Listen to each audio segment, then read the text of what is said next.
this morning is probably the shortest and simplest account, which is often true in the Gospel of Mark, the first gospel written. Page 41 in the New Testament section of your pew Bibles.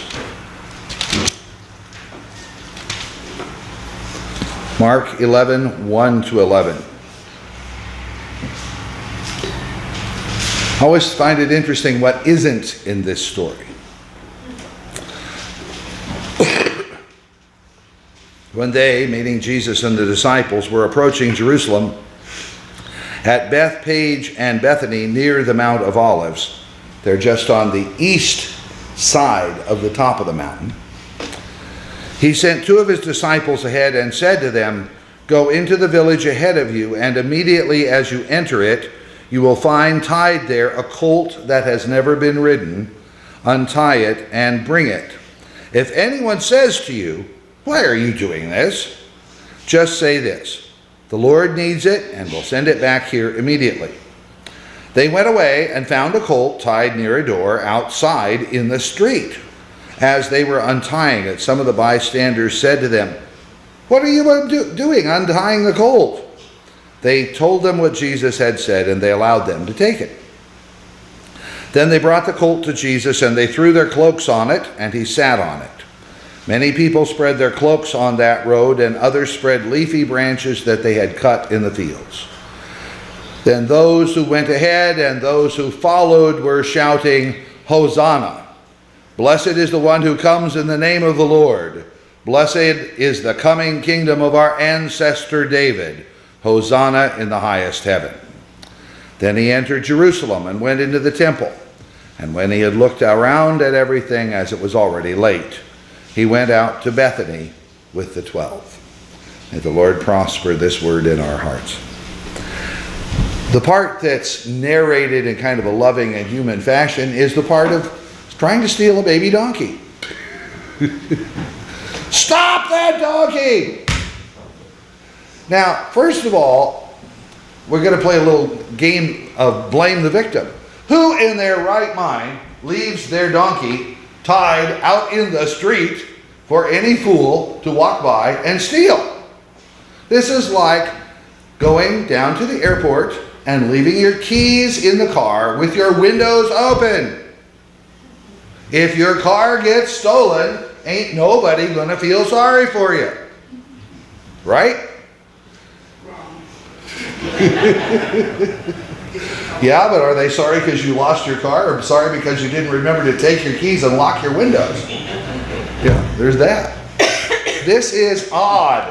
It's like when they go during this Holy Week that we're beginning now, when they go to find the upper room, Jesus says to them something that's going to stand out like it's hunter orange neon on the streets of Jerusalem. They're to look for a man carrying a jug of water on his head, which no man in his right mind ever does unless he has to. Why? We have women to do that.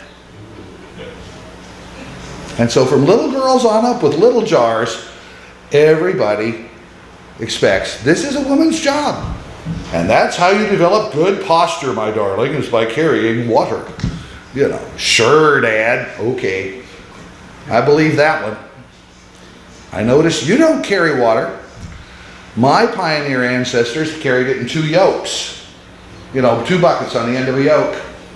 And the men got in on that.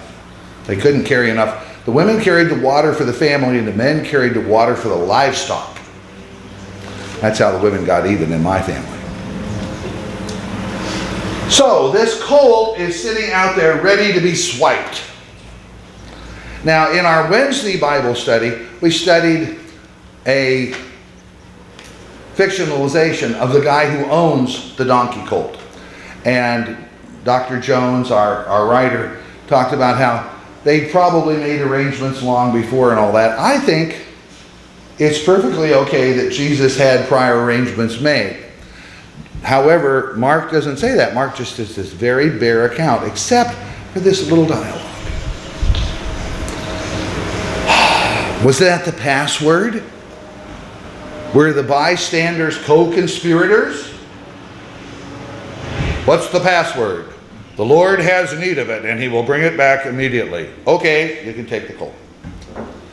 Maybe. But I think it was probably just usual guys standing around. Now, Hanapepe used to have, I gather, bars that were more bar than they were cafe. Kind of like I used to have on the square in my hometown. There was a cafe out on the highway, but the two places that were there on the square were taverns. And the guys who hung around the front door of that place, they weren't going anywhere. They weren't coming home from work. Work? We gave that up years ago. Either we retired or we just quit.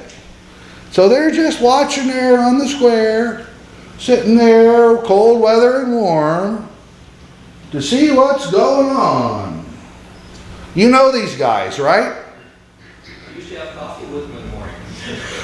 The women are often doing the same thing, but they're hiding out at the hairdressers. Right? Who's coming down the street? This is unique to small towns. Even by the time you get to the Hui, it's really not happening unless you're right on the old part, on Rice and Hardy. But there are people who are checking to see what's going on. I was convinced growing up that you should not be bad for one simple reason. There were grown-ups driving around in cars who would see you, and you would get caught. These are the guys who are watching the donkey. The town busybodies, the town know-it-alls, the town eyes and ears, the gossipers. Maybe that's how the story got here. Or maybe they were all in on it. Next thing, how do you ride an unridden donkey? Well, if you're smart, you don't wait till the last minute. There are two schools of horse breaking, right, Marilee? One of which is you ignore them, and then you get a bunch of dumb cowboys who can be bucked off at various altitudes, and you hire them to come in and rough break in a couple days the horses. If you're smart, You start when they're still smaller than you are. yes, you start when they're smaller than you are. It's the same story with cattle, you know, and you gentle break them. They just never know that they're supposed to run around and not do anything. From the time they're tiny, you put a 5-pound load on their back and they go walking with you and away they go. And the only difference would be, oh, there's a human up there. Okay. However, lots of stories have been preached about how miraculous it is that Jesus rode this unridden donkey. Well, first of all, the donkey weighs about maybe 225 pounds if it's lucky. Jesus weighs about 150. Let me tell you, I don't think the donkey's got a lot of distance to buck, although they bounce pretty good. I think the donkey was prepared. I don't think Jesus was a bronco rider. I don't have an image of Jesus on the donkey with a cowboy hat and a lariat. I think this was all prepared and the donkey was ready and willing to go. What the donkey does symbolize is what I said to the kids in the children's sermon. The donkey is a symbol of servanthood, of following Israel's covenant with Israel, where the real king is God and the king is only a servant of God, versus the conqueror on the big white horse often. Many of you have seen David's picture of Napoleon crossing the Alps on a giant white horse, which is rearing, and Napoleon's cape is swirling, all of which is to remind you that forget about the fact the man was only 5 foot 3 or 4 inches tall. He's larger than life. He's a conqueror. Well, Jesus comes in celebrating with everybody else a great feast of deliverance for all the people, not for some conqueror, not for one guy, not for somebody's ego, but instead for everybody. Passover is the deliverance of a whole people from slavery into freedom, from death into life. And Jesus comes on a donkey to remind them all of that history. Now, that history is dangerous. Remember, as we start Holy Week, that Passover is a dangerous time. 2 legions of Roman soldiers aren't there for no reason. There have been times when the Jews rose in revolt and said, "We want our freedom back." And it's interesting, it isn't always sensible. Sometimes they know they're outnumbered and they know it's probably not going to work, but they have to do it anyway, historically.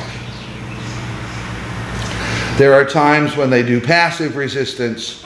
There are times when they oppose profanation of the temple.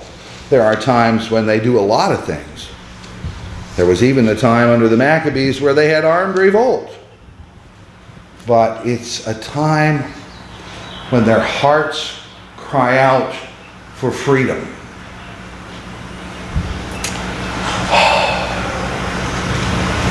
Jesus answers that longing, but not in the way everybody thought. Jesus answers those questions, but not with the usual answers. Jesus does not kick the bums out. Jesus does not lead an army. Jesus does not even organize his followers, but instead goes through the week progressively more and more and more alone, until he comes as the one faithful one to the cross. This week, we have a study group on Wednesday night. We finish with Barabbas, the guy who was set free, who was all of those things. He was a zealot. He was a guerrilla. He fought with weapons. He wanted to have an army. He would be what everybody else expected, except he was also a terrorist. The zealots were noted, the Sicarii were noted, as were the Thuggees of India and the assassins of medieval times. Of you're walking down the street and suddenly somebody just drops and falls to the pavement, and everybody else walks on because that person's been killed silently in the middle of the crowd. That's what Barabbas's people did. That's why they were so hated by some. Jesus doesn't give those answers. Jesus gives answers that are beyond that time and place.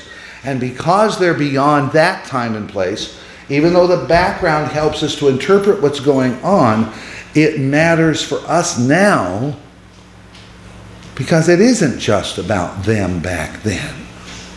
It's about all of us being set free.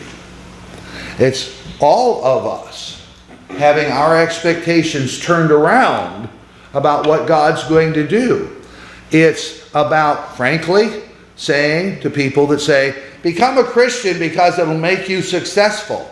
Become a Christian because it'll make you part of the accepted group. Become a Christian so you can prove you're an American in our history. Every immigrant group is told, join this, join that, to prove you're really one of us. When the reality is, we all belong. Because we're all bought and paid for by Jesus. And it all starts. Stop that donkey.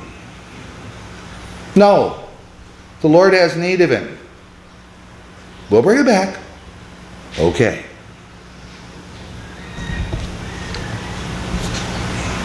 All glory, laud, and honor, the official and grown-up song